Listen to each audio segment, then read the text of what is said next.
এই যে বিমান উড়োজাহাজের আবিষ্কারক কে? আপনারা সকলেই আমেরিকার কথা বলবেন। আমেরিকার অরবিট রাইট, উইলবার রাইট, এই দুই ভাই উড়োজাহাজের আবিষ্কারক। এরও আগে স্পেনের মুসলিম কবি, জ্যোতির্বিদ এবং সুরস্রষ্টা প্রকৌশলী আব্বাস ইবনে ফিরনাস আকাশে উড়ার একটি বাহন তৈরির প্রচেষ্টা চালিয়েছিলেন। কত সালে জানেন?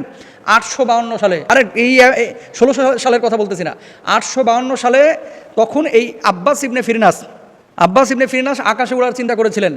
চিন্তা থেকে তিনি কি করলেন? আপনারা কর্ডোভার গ্র্যান্ড মসজিদের কথা সকলে জানেন। আর স্পেনের যে কর্ডোভা, এই কর্ডোভার গ্র্যান্ড মসজিদের মিনার থেকে তিনি লাফিয়ে পড়েন।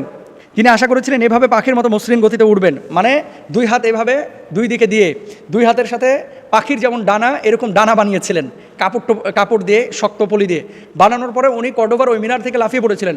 যাই হোক, আল্লাহ বাঁচিয়ে দিয়েছিল। সেই সময় তিনি আকাশে উঠতে পেরেছিলেন। কতটুকু সময়? সামান্য সময়, কয়েক সেকেন্ড, তারপরে পড়ে যান।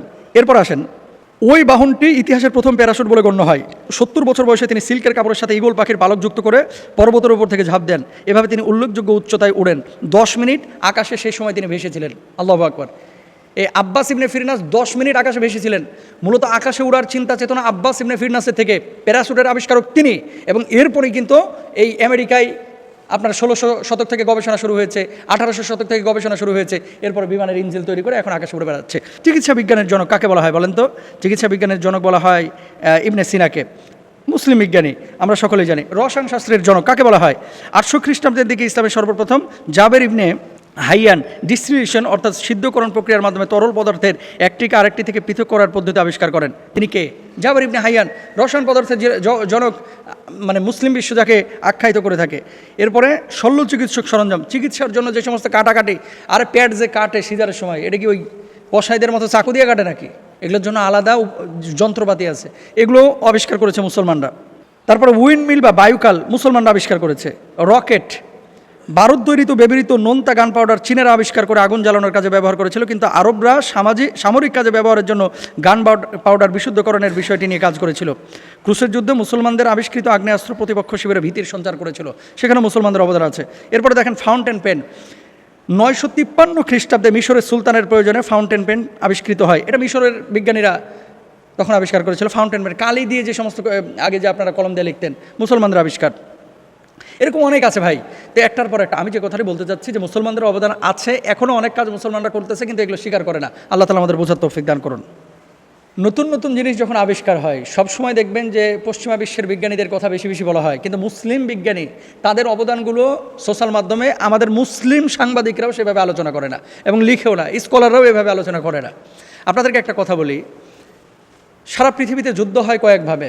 একটা হচ্ছে মনস্তাত্ত্বিক যুদ্ধ, আরেকটা হচ্ছে স্পিরিচুয়াল যুদ্ধ, আরেকটা যুদ্ধ হচ্ছে শারীরিক যুদ্ধ। আকাশপথে হয় যুদ্ধ, সমুদ্রপথে হয় যুদ্ধ, আর কিছু কিছু ক্ষেত্রে থিঙ্ক ট্যাঙ্ক, চিন্তা দিয়ে, চেতনা দিয়ে, আবেগ দিয়ে, ইমোশন দিয়ে, এগুলো নিয়েও কিন্তু যুদ্ধ হয়। তো আমরা দেখি যে এই যে বুদ্ধিজীবীরা যারা সবসময় ইসলামটাকে প্রমোট করে না, কখনো কখনো বাধ্য হয়ে কিছু কিছু সময় লেখালেখি করে, কিন্তু ওভারঅল সবসময় তারা প্রকাশ করে না, তাদেরকে আমরা একটা বিষয় বলতে চাই। এই জন্য আল্লাহর আদালতে আপনাদেরকে কিন্তু দাঁড়াইতে হবে। কারণ কি? আপনার সামর্থ্য ছিল লেখার, আপনি লেখেন নাই। আপনার সামর্থ্য ছিল ফেসবুকে বলার, আপনি বলেন নাই। আপনার সামর্থ্য ছিল ইউটিউবে প্রকাশ করার, আপনি করেন নাই। এখানে আল্লাহর আদালতে আপনারও দাঁড়াইতে হবে। কারণ কি? খারাপ কোনো কিছু দেখলে আপনি হাত দিয়ে প্রতিরোধ করবেন, জবান দিয়ে প্রতিরোধ করবেন, আপনি অন্তর থেকে ঘৃণা করবেন। নবীজির ভাষ্য অনুসারে এগুলো আমরা হাদিস থেকে পাই, কোরআনের ভাষ্য অনুসারে কোরআন থেকে পাই। ইয়ামুরুনা বিল মারুফ ওয়া ইয়ানহাউনা আনিল মুনকার, যে কথা বলছিলাম, আল্লাহ রাসূল সাল্লাল্লাহু আলাইহি ওয়াসাল্লামের পরবর্তী সময়ে এবং পূর্ববর্তী সময়ে মুসলমানরা যে জ্ঞান বিজ্ঞানে অনেক অবদান রেখেছে এবং বর্তমানেও রেখে যাচ্ছে, এগুলো অস্বীকার করতেছে অনেক ছাগল। কারা? মুসলিম বিজ্ঞানী কারা, কি অবদান রেখেছে দেখেন। 1 নাম্বার, আজকে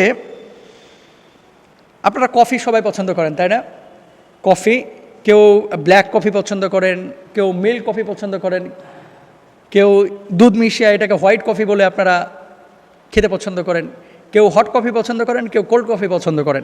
কফি সারা পৃথিবীতে একটা জনপ্রিয় এখন পানীয়, এবং হাতির লেদা থেকে যে কফিটা হয় ব্রাজিলে পাওয়া যায়, এটা পৃথিবীর সবচেয়ে দামি কফি। ডিসকভারিও বলছে, অন্যান্য আর্টিকেলও আমি পড়েছি। আচ্ছা, এই কফির আইডিয়াটা কোথা থেকে আসলো জানেন? আফ্রিকার একটা দেশ, আপনারা সকলেই জানেন, দেশটির নাম হচ্ছে ইথিওপিয়া, আবিসিনিয়া।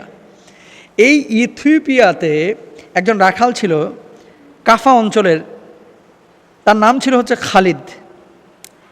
এক আরব বাসিন্দা ছাগল চড়ানোর সময় খেয়াল করেন যে জামের মতো এক ধরনের ফল খাওয়ার পর প্রাণীগুলো অনেক সতেজ দেখাচ্ছে। খালিদ ওই ফলগুলোকে সিদ্ধ করে সর্বপ্রথম কফি তৈরি করেন। এর পরপরই পানীয়টি ইথিওপিয়া থেকে ইয়ামানে রফতানি হয়। তার মানে পশ্চিমা বিশ্বে এখন যে কফি এত জনপ্রিয়, জার্মানিতে, ইংল্যান্ডে, আমেরিকায়, এই কফি কিন্তু প্রথম পশ্চিমা বিশ্বে ছিল না। আসলো কোথায়? আফ্রিকায়। উৎপাদন হলো কোথায়? আফ্রিকায়। সেখান থেকে আসলো কোথায়? ইয়ামানে, আরবে। এখন দেখেন আরব এবং আফ্রিকার চাইতে কফি সবচেয়ে বেশি জনপ্রিয় কোথায়? পশ্চিমা বিশ্বে, শরীর হিট করার জন্য। তাহলে কফি উৎপাদনের ক্ষেত্রে আমরা মুসলমানদের অবদান সর্বপ্রথম পাই। এবার আসেন, স্রষ্টা তো আল্লাহ সুবহানাহু ওয়া তাআলা মেধা আল্লাহ দিয়েছেন। 2 নম্বর আসেন, এই যে ক্যামেরা, মোবাইল ফোনে ক্যামেরা আছে, আপনারা ফেসবুক, ইন্টারনেটে যে সমস্ত ভিডিও কন্টেন্টগুলো দেখেন ক্যামেরার মাধ্যমে আপনারা দেখেন, তাই না? এই ক্যামেরা কীভাবে আসলো জানেন? জানেন না অনেকে। এখানে মুসলমানদের অবদান আছে, এবং শুধু অবদান না, আবিষ্কারের পেছনে এদের অবদানটাই সবচেয়ে বেশি। আপনি আমার সাথে দ্বিমত পোষণ করবেন, কারণ মাথার মধ্যে যদি আপনার নাস্তিক্যবাদ চিন্তা থাকে, আর যদি বাম রামদের ট্যাবলেট আপনি পেটের মধ্যে রাখেন, তাহলে ভালো জিনিসও আপনার কাছে খারাপ লাগবে যে হুজুররাই সব তাহলে আবিষ্কার করছে। আমি বলছি না হুজুররা সব আবিষ্কার করছে, আমি বলতে চাচ্ছি যতটুকু করেছে ততটুকু স্বীকার তো আপনি করবেন, সেটা তো আপনি করেন না, সেটা তো করেন না। মুসলিম বিশ্বের কি কোনো অবদান নাই? মুসলিম বিজ্ঞানীদের কি কোনো অবদান নাই? এই ক্যামেরা কোত্থেকে আসলো? প্রাচীন গ্রিকরা মনে করতো আমাদের চোখে লেজার রশ্মির মতো আলোকরেখা রয়েছে যা আমাদের দেখতে সাহায্য করে। 10ম শতাব্দীতে মুসলিম গণিতবিদ, জ্যোতির্বিদ ও পদার্থবিজ্ঞানী ইবনে আল হাইতাম সর্বপ্রথম উপলব্ধি করেন যে চোখ থেকে যতটা আলো বেরোয় তার চেয়ে বেশি আলো চোখে প্রবেশ করে। চোখ থেকে যতটা আলো প্রতিফলিত হয়, বাইর হয়, তার চাইতে বেশি আলো প্রবেশ করে। আর উইন্ডো শাটারের মাধ্যমে একটি বিন্দুতে প্রবেশ করতে পারে। এটি বুঝতে পারার পর তিনি প্রথম পিনহোল ক্যামেরা আবিষ্কার করেন। আল হাইতাম বুঝতে পারেন যে বিন্দু যত ছোট হবে ছবি তত ভালো হবে। এই উপলব্ধি থেকে তিনি প্রথম অবস্কিউরা ডার্ক রুম স্থাপন করেন। তাহলে দেখেন ক্যামেরা আবিষ্কারে অবদানটা কার? মুসলমানের। 2 নম্বর গেল। 3 নম্বর আসেন, আসলে বিস্তরভাবে আলোচনা করলে ঘন্টার পর ঘন্টা চলে যাবে, এই জন্য সংক্ষেপে বলছি।